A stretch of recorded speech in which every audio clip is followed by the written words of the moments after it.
no! I hope I don't fall.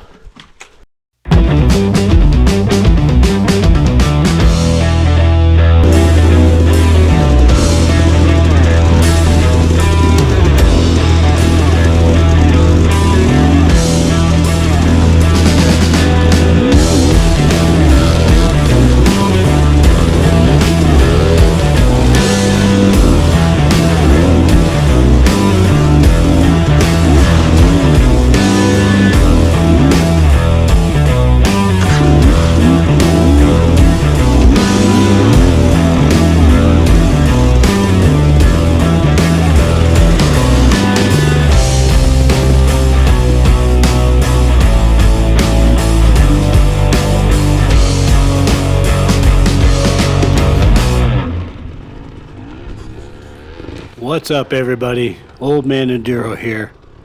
Well, I decided it's time. I finally outgrown the trusty 250 XCW. After 3 glorious years on the trusty steed, it's time to move on. She's always treated me right, and not one time did she ever let me down. When I first got her, I didn't have a clue what I was doing. I constantly looped her out and did other unspeakable things to her. She taught me a lot, and I learned a lot. I always took care of her though, and gave her lots of love and made sure she had everything she needed to keep running smoothly. I guess you could say I got lucky. Buying a used bike can be hit or miss, and I really had no idea what to look for when I went to pick it up. Thankfully, the gentleman who owned it before me did know what he was doing and also treated her right. That's a tough warm-up. What prompted my decision, you might ask? Well, it would be this ride right here. I had been thinking about it for a while, but this ride sealed the deal. I've always been a huge fan of the 250 and stood up for it tooth and nail. But I feel like I'm always at a bit of a disadvantage when it comes to the really technical stuff, especially on those long, hard, technical hill climbs. Heading up a long, steep climb in second gear, knowing good and well that at some point I would have to make that dreaded downshift to first gear.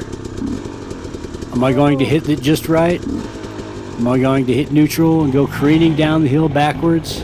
Or should I just keep her in second and pray for the best, slipping that clutch like my life depended on it? Because it most likely did. You can go around it if you don't This like ride literally kicked my ass.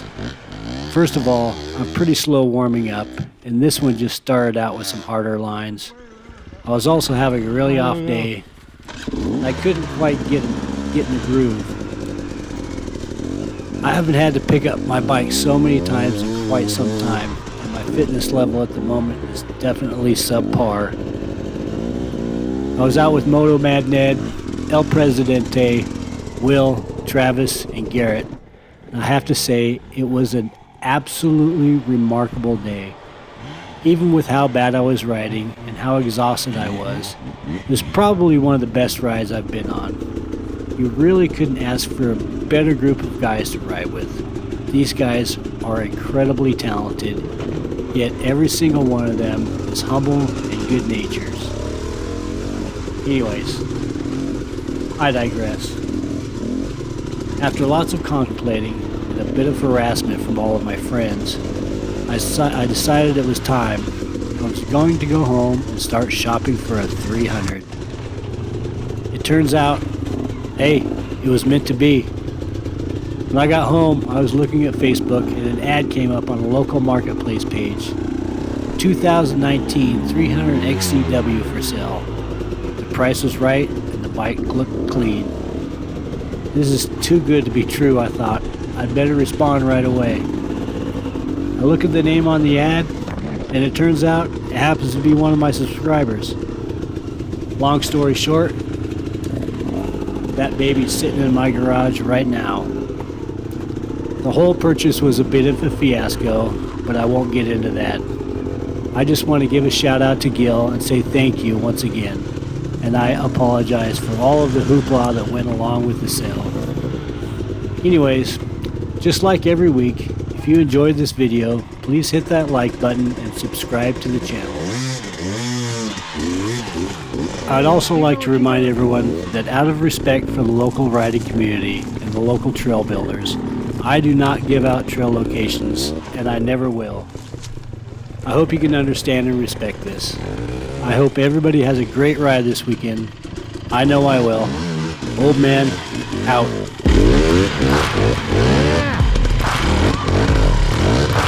Your feet on the pigs.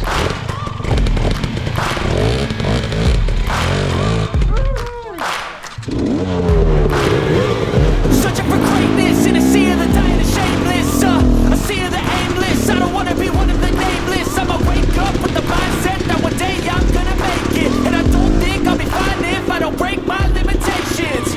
Don't try to stop me, I exist to write my own story. I'll make a decision if I want some peace or if I want the glory. Yeah, don't want a life that is complete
Dude,